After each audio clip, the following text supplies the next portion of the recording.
Oke, assalamualaikum warahmatullahi wabarakatuh. Selamat pagi, selamat siang, selamat malam bagi para guru penguji dan juga rekan-rekan sekalian. Pada kesempatan hari ini saya akan mempresentasikan PAS proyek praktik kerja lapangan di Biro Pers Media dan Informasi Sekretariat Presiden. Sebelumnya perkenalkan, nama saya Jonathan Makrea dari kelas 12 DKVC, absen 19. Oke, untuk profil instansi, Sekretariat Presiden adalah unit di bawah Kementerian Sekretariat Negara Republik Indonesia yang bertugas memberikan dukungan administrasi, teknis, dan operasional kepada Presiden dalam menjalankan tugas pemerintahan. Fungsi utamanya meliputi pengelolaan protokol, dokumentasi, publikasi media, komunikasi resmi kenegaraan, serta pelayanan istana negara. Sekretariat Presiden juga memastikan seluruh kegiatan Presiden berjalan lancar, terencana, dan terdokumentasi dengan baik. Melalui Deputi Bidang Protokol, Pers, dan Media, Sekretariat Presiden menyampaikan informasi resmi kegiatan Presiden kepada publik, termasuk melalui media digital seperti website dan kanal YouTube Sekretariat Presiden. Lanjut untuk judul proyek saya, yaitu produksi video publikasi kegiatan Presiden di Biro Pers, Media, dan Informasi Sekretariat Presiden. Untuk jobdesk di sini saya ditugaskan sebagai editor dan juga videographer. Untuk detailnya seperti berikut.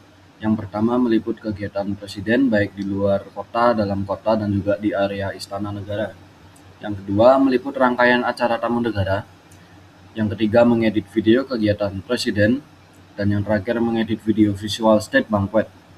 Untuk yang terakhir ini, video visual state banquet biasanya dipakai saat rangkaian acara tamu negara seperti jamuan makan malam dan juga makan siang. Selanjutnya yaitu alur kerja. Di sini alur kerjanya ada dua, yaitu sebagai editor dan juga videographer. Oke, saya jelaskan dulu dari alur kerja editor. Yang pertama, copy footage dari kameramen setelah acara Presiden selesai. Dan yang kedua menentukan konsep video, lalu rough cut atau menyusun alur cerita video. Setelah menyusun alur cerita selesai, dilanjutkan dengan penambahan efek visual dan color grading, color correcting, dan juga mixing audio agar lebih mantap. Setelah 3 poin ini selesai, biasanya ada revisi dari senior editor ataupun dari Pak Deputi. Oke, setelah mengerjakan revisi tersebut, video akan diupload di YouTube Sekretariat Presiden. Selanjutnya untuk alur kerja videographer, yang pertama menentukan dan menyiapkan alat setelah kameramen terinfo akan didinaskan kemana dan kapan. Yang kedua yaitu survei lokasi, ini opsional, kadang ikut, kadang tidak ikut juga. Yang ketiga yaitu setting kamera dan peralatan pendukung saat sudah di tempat acara. Selanjutnya setelah Presiden tiba di lokasi acara, kameramen mulai merekam dan mendokumentasikan kegiatan Presiden hingga awal sampai akhirnya. Nah, setelah kegiatan Presiden selesai, kameramen akan menyetorkan kartu memori ke editor agar video bisa langsung dieksekusi dan segera rilis ke publik.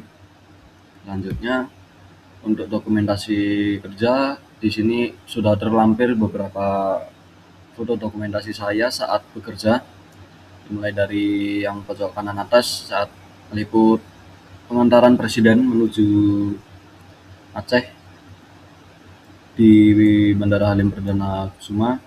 Yang di pojok kanan bawah, ini foto saya bersama rekan-rekan saya saat mengikuti gladi resik HUT TNI ke-80 di atas KRI Rajiman Widodiningrat. Selanjutnya, untuk hasil produk, berikut adalah beberapa video yang saya edit dan juga beberapa video yang melibatkan saya dalam penyutingan video tersebut. Salah satu contohnya yaitu pernyataan Presiden Prabowo pada tanggal 29 Agustus 2025. Dan juga ada rangkaian tamu negara Prancis di Yogyakarta. Saat itu saya ditugaskan menjadi tim peliputan di bandara untuk meliput kedatangan dan juga pengantaran kepulangan Presiden Macron. Untuk lebih lengkapnya, Bapak Ibu Guru bisa scan QR Code yang sudah saya tempel di bawah untuk menonton lebih lanjut video-video yang saya edit selama magang di Sekretariat Presiden. Lanjut. Berikutnya tantangan di tempat PKL. Saat melaksanakan tugas ataupun dinas pasti ada saja tantangannya. Nah, di sini saya bagi menjadi 5 poin. Yang pertama yaitu dinamika cepat. Kegiatan presiden yang serba cepat adalah tantangan bagi saya. Namun di sisi lain saya dapat belajar bagaimana memanajemen waktu dan mengatur strategi meliput saat kegiatan presiden berlangsung. Yang kedua ada kondisi lingkungan. Dalam meliput kegiatan presiden, kita dipercaya untuk menghasilkan hasil video yang bagus dan tanpa kesalahan. Karena dengan adanya kesalahan, pasti ada saja momen yang tertinggal. Nah, hal ini menyebabkan tekanan kerja yang tinggi. Tekanan kerja yang tinggi dapat mempengaruhi performa para siswa saat bekerja. Untuk menghindari ini, biasanya saya menyiapkan mental yang kuat dan juga kesiapan fisik yang kuat agar bisa lemas saat di dinas. Yang ketiga ada malah fungsi alat. Berhubung saya bekerja dengan mengandalkan kamera dan juga software editing, tentu saja malah fungsi alat pernah terjadi. Salah satunya yaitu kartu memori yang tidak terbaca saat saya ingin meliput kegiatan.